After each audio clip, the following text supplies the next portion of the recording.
Não sei se vocês já foram informados, o nosso pastor Dalton, está de férias e, portanto, estamos numa escala de revezamento aí. O pastor Dalton está lá em cima, na galeria, olha que maravilha. Está de férias, mas está cultuando conosco, olha que beleza. E de modo que hoje nós estamos aqui e vamos meditar no Salmo 139.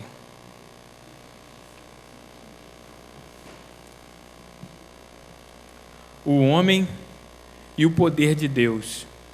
É incrível como Deus prepara a mensagem para a sua igreja. Os cânticos que nós entoamos, as passagens bíblicas, estão em perfeita harmonia com a mensagem que Deus separou para nós esta noite.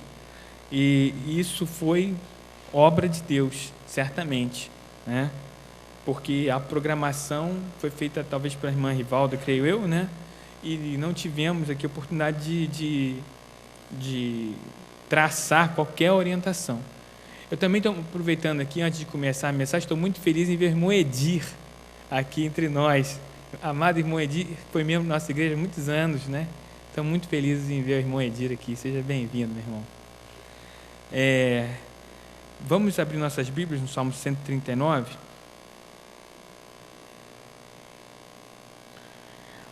E vamos ficar de pé para ler com reverência a palavra do Senhor, com toda reverência.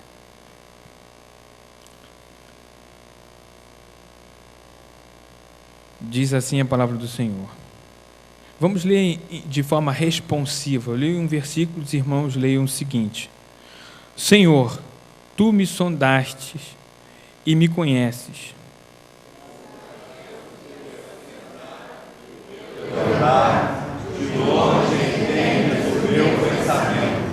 Cercas o meu andar e o meu deitar, e conheces todos os meus caminhos. Sem que haja uma palavra na minha língua, eis que, ó Senhor, tudo conheces. Tu me cercaste em volta e puseste sobre mim a tua mão. Ó ciência para mim maravilhosíssima, tão alta que não a posso atingir. Para onde me irei do teu espírito? Ou para onde fugirei da tua face? Se subir ao céu, aí estás. Se fizer o céu ao campo, eis que ali estás também. Se tomar as asas da alva, se habitar as extremidades do mar, enviará e a tua destra me susterá. se disser, de certo que as trevas me encobrirão, então a noite será luz à roda de mim. Nem ainda as trevas se escondem de ti, mas a noite resplandece como o dia. As trevas e a luz são para ti a mesma coisa. Pois possuíste os meus rins, entreteceste-me no ventre da minha mãe. Eu te louvarei, porque do modo terrível e tão maravilhoso fui formado. Maravilhosas são as tuas obras, e a minha alma o sabe muito bem. Os meus ossos não te foram encobertos, quando no oculto fui formado e entretecido como nas profundezas da terra. Teus olhos viram o meu corpo ainda informe, e no teu livro todas essas coisas foram escritas. Iam sendo dia a dia formadas, quando nem ainda uma delas havia. E quão precioso me são, ó Deus, os teus pensamentos, quão grandes são a soma deles. Se as contasses, seria maior número do que a areia. Quando acordo, ainda estou contigo. Ó Deus, tu matarás de certo o ímpio, Apartai-vos, portanto, de mim, homens de sangue. Malvadamente contra ti, e os teus inimigos tomam o teu nome em vão. Não aborreço eu, ó Senhor, aqueles que te aborrecem, e não me aflijo por causa dos que se levantam contra ti? Aborreço-os com ódio completo, tens por inimigos. Sonda-me, ó Deus, e conhece o meu coração. Prova-me e conhece os meus pensamentos. Se há em mim algum caminho mau, e guia-me pelo caminho eterno. Amém. Ainda de pé como estamos, vamos orar mais uma vez ao Senhor. Nosso Deus e Pai, nós, nesse momento, ó Deus, pedimos a Ti que venhas abrir nossos olhos, nossos corações, nossos ouvidos, para compreendermos aquilo que Tu tens a nos dizer nesta noite, Senhor Deus, para que possamos, assim, agradar-Te mais e mais, Senhor Deus, com o nosso proceder. Em nome de Jesus que oramos, Senhor. Amém, Pai. Podemos assentar. Davi é o autor desse salmo. E ele conhecia o poder de Deus. É o que fica claro aqui. Ele não só conhecia o poder de Deus, como também conhecia o alcance desse poder. Ele começa dizendo aqui a capacidade de penetração que Deus tem no íntimo do ser humano. Ele visita o interior do homem, aquele local mais profundo do ser. Deus alcança com o seu poder. E ele está falando isso da sua experiência, porque nada do homem foge ao conhecimento de Deus. Deus consegue sondar o coração, o íntimo do homem. E Davi não foi a única pessoa a ter essa experiência. Essa experiência não é para ser uma experiência exclusiva de Davi. A palavra de Deus, lá em Hebreus, capítulo 4, versículo 13, diz: e não há criatura alguma encoberta diante dele. Antes, todas as coisas estão nuas e patentes aos olhos daquele com quem temos de tratar. Então isso não é uma característica. O poder de Deus não alcançou só o coração de Davi, o mundo interior de Davi. O poder de Deus alcança todas as pessoas que Ele criou. E essa capacidade, portanto, de interagir e de estar presente na vida do homem é algo que nós precisamos considerar na nossa vida. Deus, Ele está sempre próximo do ser humano. Nos versículos 1 a 12, o salmista vai falando que todas as rotinas de vida dele vão sendo acompanhadas por Deus. Deus cerca o seu andar, o seu deitar, até o seu falar. Quando ele ainda está processando o que vai dizer, Deus já está ciente de tudo. Ele não precisa, como qualquer outro indivíduo, ouvir o que a pessoa tem a dizer para avaliar e dar uma resposta. Deus está lá dentro do processamento, da onde surgem as ideias. Deus já está lá, de antemão, tendo ciência de tudo. Isso é o que o salmista estava declarando aqui nessa poesia que ele escreve. Tu me cercastes em volta e puseste sobre mim a tua mão.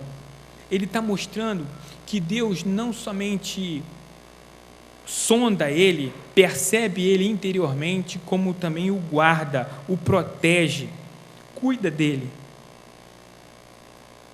E, portanto, meu querido, você pode ter em mente que Deus também tem esse mesmo interesse por você. O salmista continua impactado por essa compreensão do poder de Deus, dessa experiência, esse contato com o poder de Deus, ele diz assim no versículo 6: tal ciência é para mim maravilhosíssima, tão alta que nem posso alcançar. E ele começa a falar: para onde eu vou fugir da presença de Deus? Não tem como. Se ele for para o fundo do mar, Deus lá vai estar. No escuro, para Deus o escuro, o dia, a noite, não faz diferença alguma, porque o poder de Deus alcança ele onde ele estiver. Que coisa maravilhosa saber que Deus tem esse poder, saber que o poder de Deus tem esse alcance no ser humano, não é? E no Salmo que nós lemos aqui, fala assim: que é o homem para que te lembre dele, e o filho do homem para que o visites. Não é fantástico o ser humano ser alvo desse interesse de Deus? Um Deus tão poderoso, ter esse interesse tão pessoal contigo, tão particular. Não é algo de massa, não. Deus tem um cuidado específico com você. Deus tem um interesse pessoal em você. Isso é incrível, como Deus tem essa capacidade, como o poder de Deus tem esse alcance. Nos versículos 13 a 16, ele vai falando, vai tentando entender por que Deus tem esse cuidado com ele. Porque ele percebe que ele é uma criatura de Deus. Todos nós somos seres criados por Deus. Somos criados e não fomos feitos de batelada, não. Nós somos seres únicos. Não existe outra pessoa idêntica a você. Não é incrível? Deus fez você do jeitinho que Ele quis. Deus escolheu os elementos da sua personalidade. Sabe, irmãos, eu uma vez eu estava vou contar uma experiência aqui. Eu estava num ônibus, eu era jovem ainda, estava indo para o colégio, não me lembro mais nem em que época foi isso, mas faz bastante tempo. E próximo à ponte de Niterói tinha um galpão, aonde no passado, isso é antes de mim, havia um lugar onde se guardavam os bondes. Mas esse galpão ainda estava lá, está lá até hoje, foi reformado, tem um supermercado funcionando lá. Mas, na época, era uma ruína de um galpão antigo, onde se guardavam os bondes que haviam aqui na cidade. E aquela edificação sempre me chamou a atenção pela beleza dela. Apesar de estar em péssimo estado de conservação naquela época, ainda assim o seu desenho me chamava a atenção. E o ônibus estava parado no sinal e eu estava ali admirando aquela arquitetura, aquele desenho tão simétrico, tão elegante. E de repente uma coisa me chamou a atenção. No topo do prédio há um cubo de concreto, onde hoje tem um para-raio, vocês podem ver lá, mas não havia para-raio nenhum naquela época, era um bloco de concreto. Ali em cima, uma plantinha nasceu, e essa plantinha, ela tinha um desenho muito interessante, ela tinha uma folhinha para cá e uma folhinha para lá, e uma folhinha para cima, totalmente simétrica, em total harmonia com aquela edificação. Parecia que era algo que a pessoa fez para acompanhar a arquitetura, uma coisa fantástica. E eu fiquei tão admirado com aquilo. Como pode uma planta, um ser vivo ter nascido justamente ali, naquele ponto, e formar uma interação perfeita com aquela edificação? Eu fiquei pensando, puxa vida, que fantástico.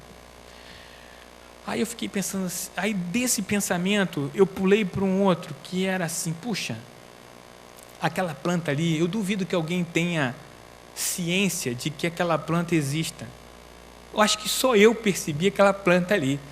Porque é uma plantinha pequena, quem iria ficar olhando para aquilo ali, nessa vida corrida louca que todo mundo tem? Como alguém ia parar para admirar aquela paisagem maravilhosa, daquela planta tão singela naquela arquitetura?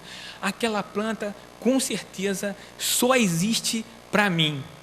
Aí depois eu pensei, opa, peraí, não, mas alguém botou ela lá, foi Deus que pôs aquela planta lá. E aí eu pulei para um outro pensamento, poxa, se Deus colocou aquela planta lá, e eu estou olhando aquela planta com os olhos, com esses olhos, com essa percepção, poxa, então Deus sabe que eu estou olhando aquela planta. Aquela planta não é só minha, é minha, de Deus. E aí eu tive um outro pensamento, então eu também sou uma planta de Deus.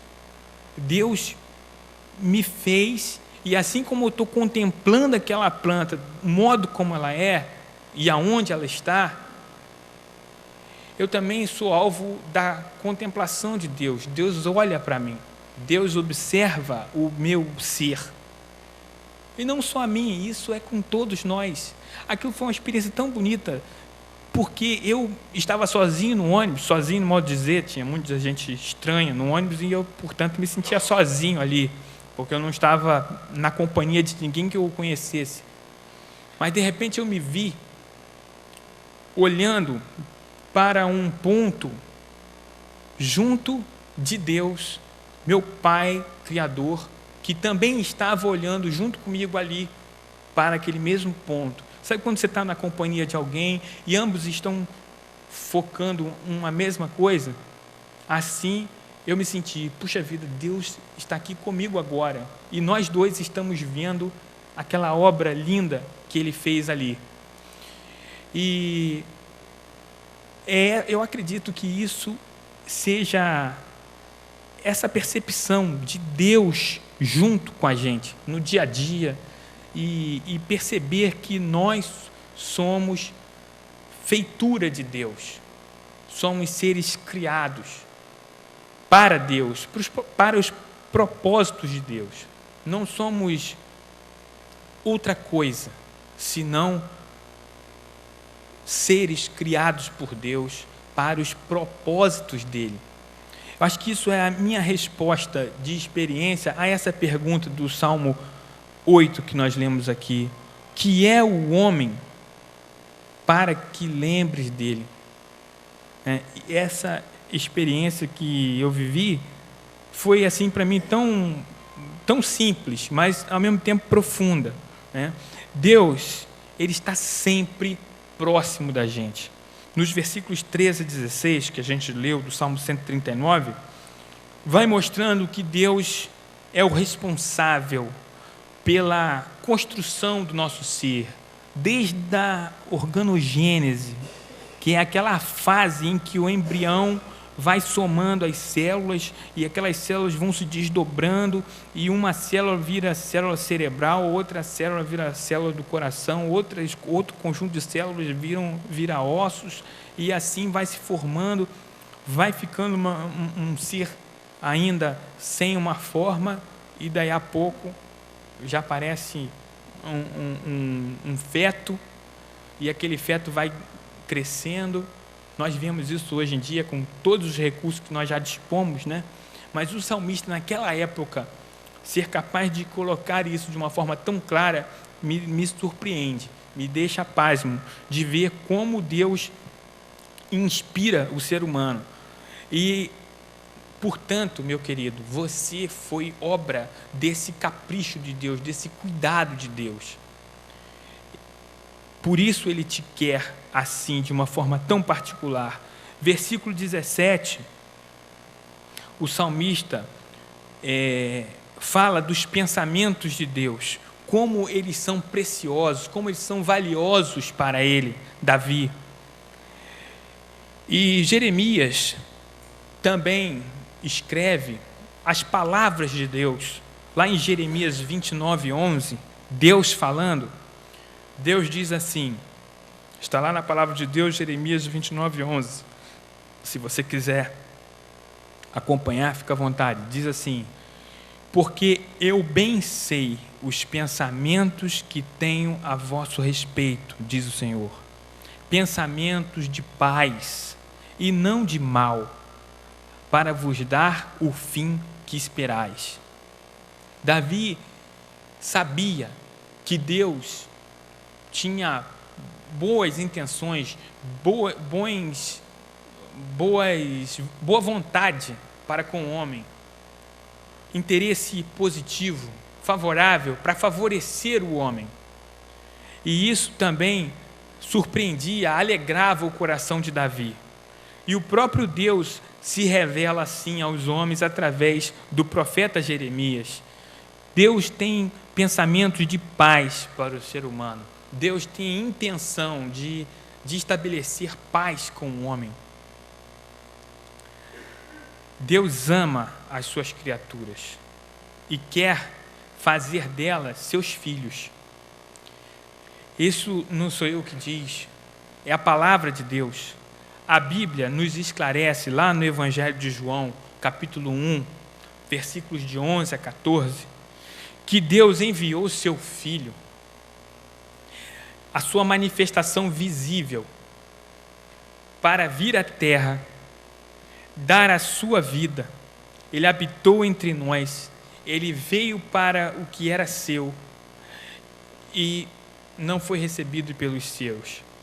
Mas aqueles que o receberam, ele deu-lhes o poder de serem feitos filhos de Deus, aos que crescem no nome do seu Filho. Então Deus pode transformar uma criatura em seu filho,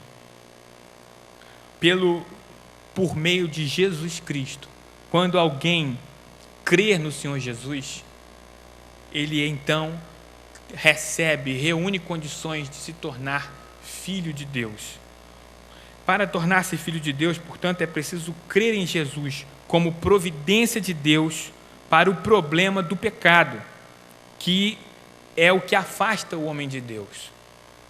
Hoje há um afastamento entre Deus justo e perfeito e o homem pecador. Para que esse afastamento seja aniquilado, esse homem precisa receber a providência de Deus, que é Jesus Cristo, o puro e santo, sem pecado, aquele que morreu em nosso lugar. E aí nós chegamos no avanço do versículo 19 desse Salmo 39, que o homem precisa corresponder ao padrão de justiça de Deus.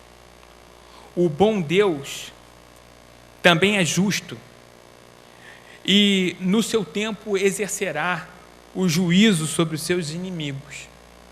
O homem pecador, enquanto ele age pecaminosamente, ele se opõe aos propósitos de Deus, se torna um inimigo de Deus. Ele precisa e, portanto, está em vias de ser julgado por Deus e ser condenado. Não há possibilidade de comunhão entre luz e trevas. O Deus puro e santo não se associa ao homem pecador. Não há compatibilidade. O pecado só é pago com castigo. Só assim a justiça de Deus se cumpre. Veja o que o salmista falou aqui, versículo 19 e 20.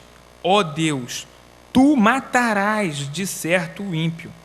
Apartai-vos, portanto, de mim, homem de sangue, pois falam malvadamente contra ti, e os teus inimigos tomam o teu nome em vão.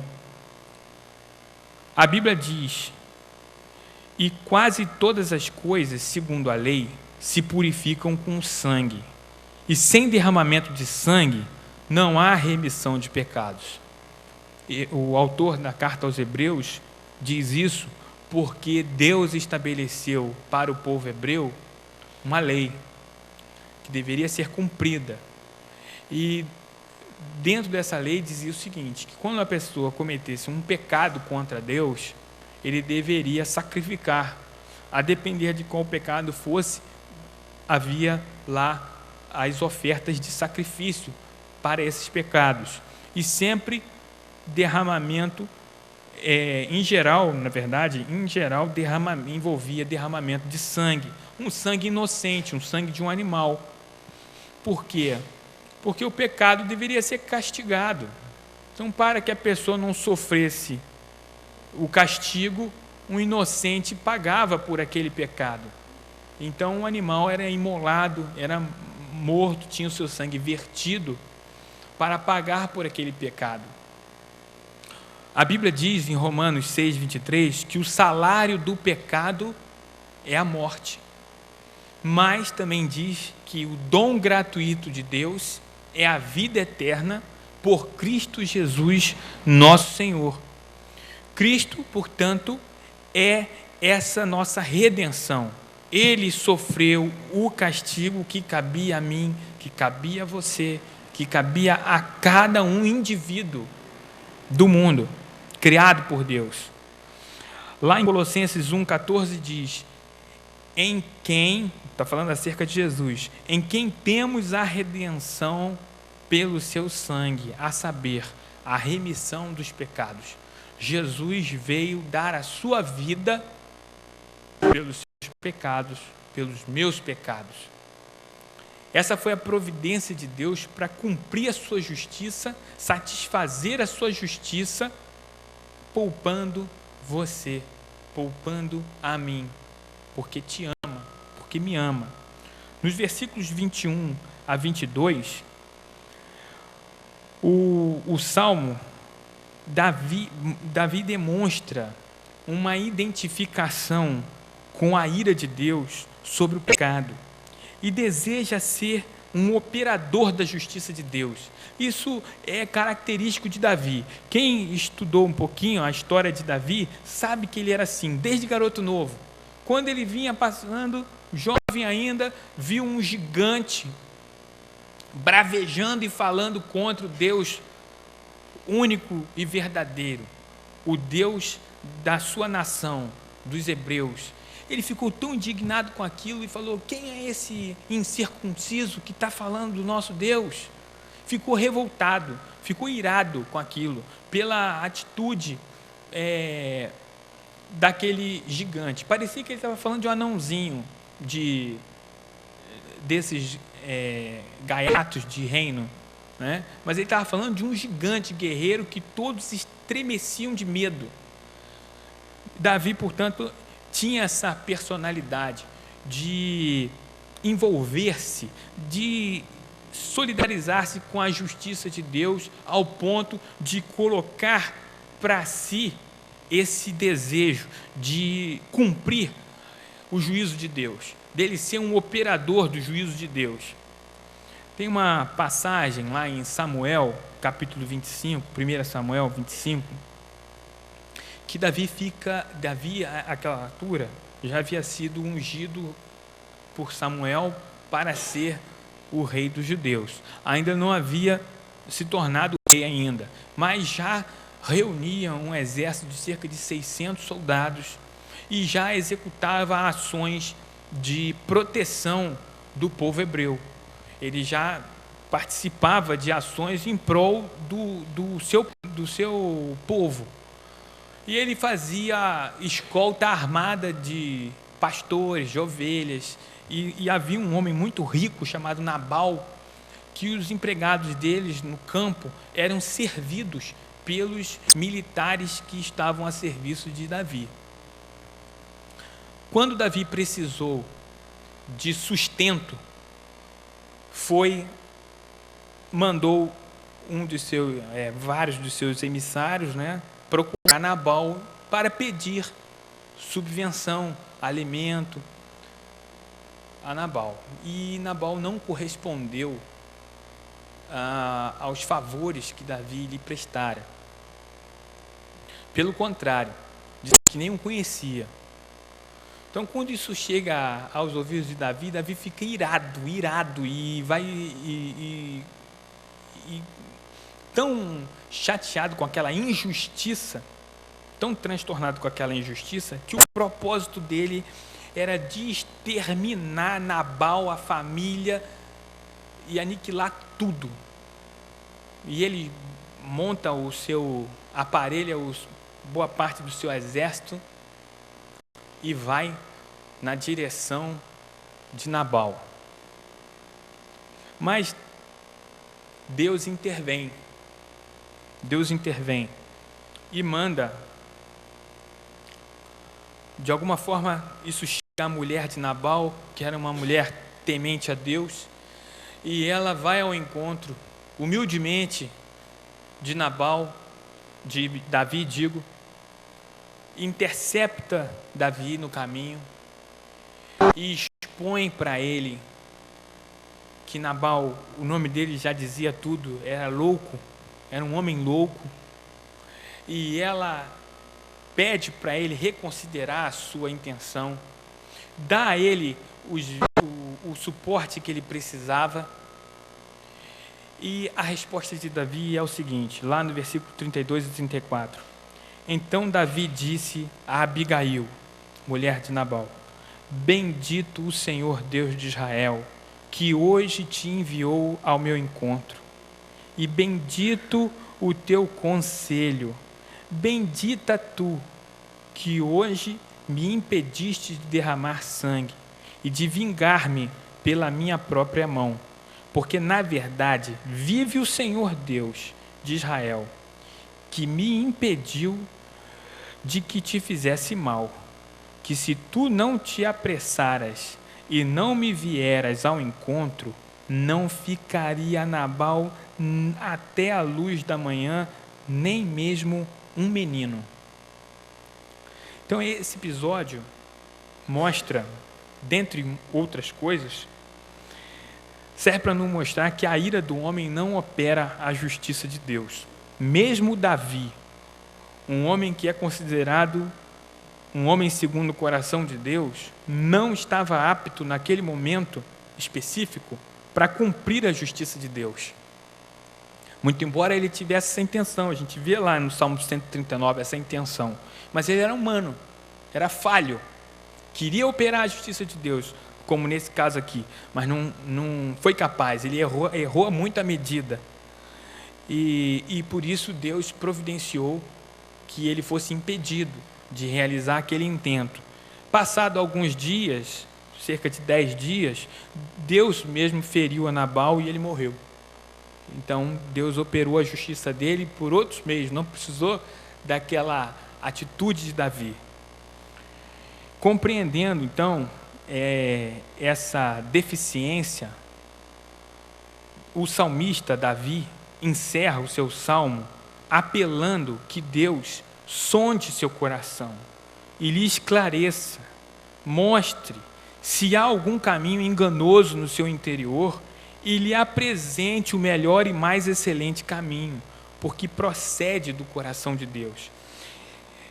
Eu acho lindo esse salmo porque ele coloca todo o seu sentimento e depois ele se coloca à disposição de Deus para Deus rever tudo aquilo que está no coração dele e dar a ele a orientação do que ele precisava, retirar o caminho mau, colocar o caminho bom.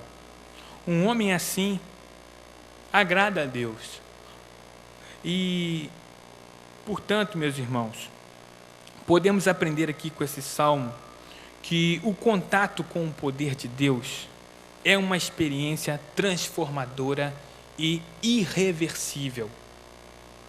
Somente o poder de Deus pode mudar o ser humano, de dentro para fora. É uma transformação tão importante que a palavra de Deus chama isso de novo nascimento, uma mudança completa de natureza. A palavra de Deus, lá em 2 Coríntios 5, versículo 17, diz que assim, que se alguém está em Cristo, quem pode repetir? Criatura é, as coisas velhas, eis que tudo se fez novo. É um marco. O contato com o poder de Deus gera um marco na vida da pessoa, um marco de transformação na vida da pessoa. Assim foi com Davi, e assim é com cada um indivíduo, porque é alvo desse poder de Deus, é alvo desse amor de Deus. Muitas pessoas pensam que já conhecem a Deus. No tempo de Jesus, quando Jesus se fez homem e habitou aqui entre nós na terra, ele teve contato com muitos religiosos, e no seu tempo os principais dos religiosos achavam que conheciam muito bem a Deus, mas eles não estavam entendendo os propósitos de Deus, não conheciam verdadeiramente a Deus, tanto assim que o Senhor Jesus, em certo momento, falou assim: errais por não conhecer as Escrituras e nem o poder de Deus. Então é muito fácil estar enganado acerca de Deus. Embora Deus esteja tão perto, é fácil estar enganado. O conhecimento que é possível ter de Deus através das coisas criadas. Quantos salmos e cânticos nós lemos hoje aqui, contemplando a criação de Deus. Nós cantamos Grandioso és tu, lemos o Salmo 8, falando sobre a criação de Deus. Vimos tantas coisas aqui. É tão possível aprender de Deus observando as coisas criadas.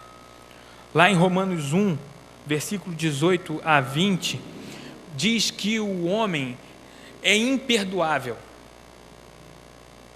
porque daquilo que se pode obter de informação de Deus através das coisas criadas, que já estão aí diante dos seus sentidos, já são suficientes para tornar o homem imperdoável, inexcusável, porque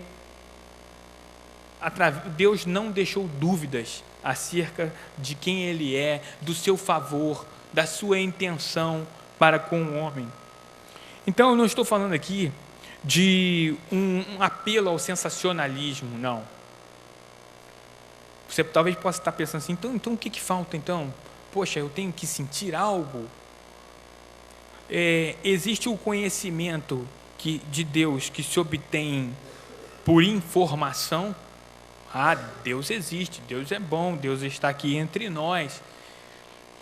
E existe a experiência com Deus. Eu reforço que eu não estou aqui propondo algo à base de sensacionalismo, que você tem que buscar, agora eu estou sentindo uma emoção. Não é isso.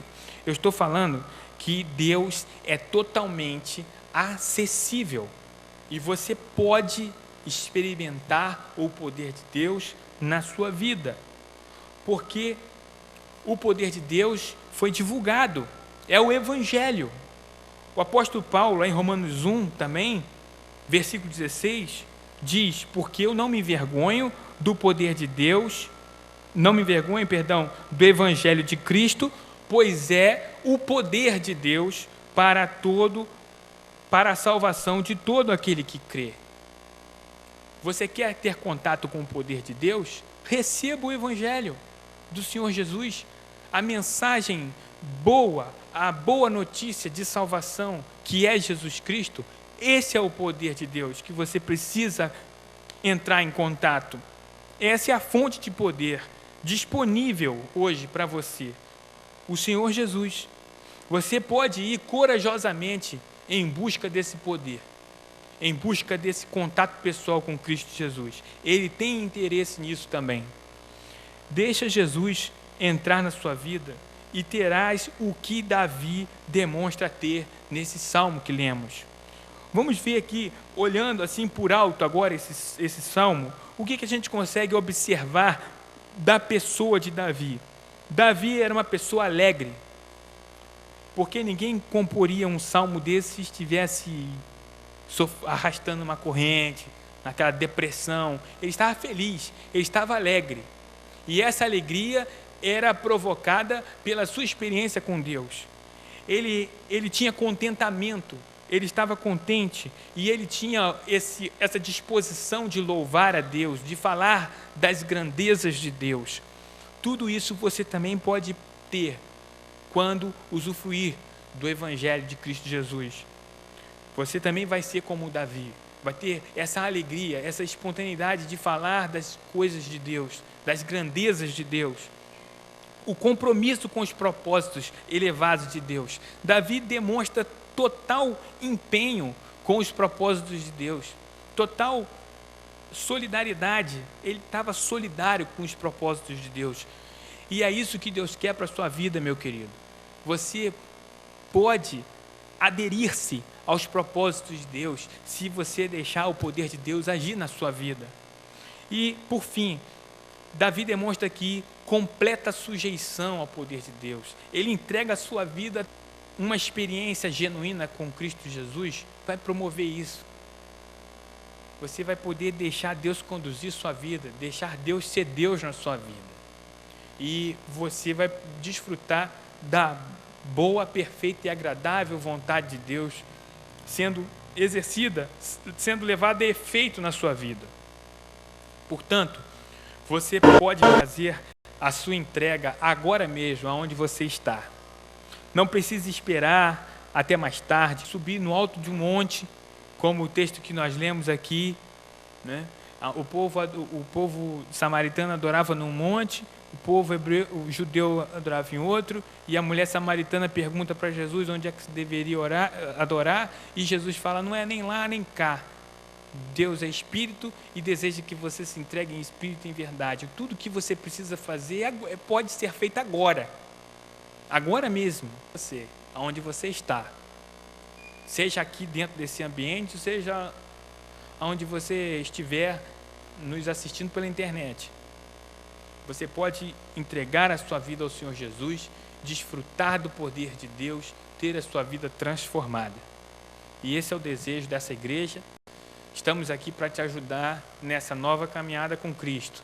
E estamos aqui para servindo aos seus propósitos. Que Deus assim nos abençoe.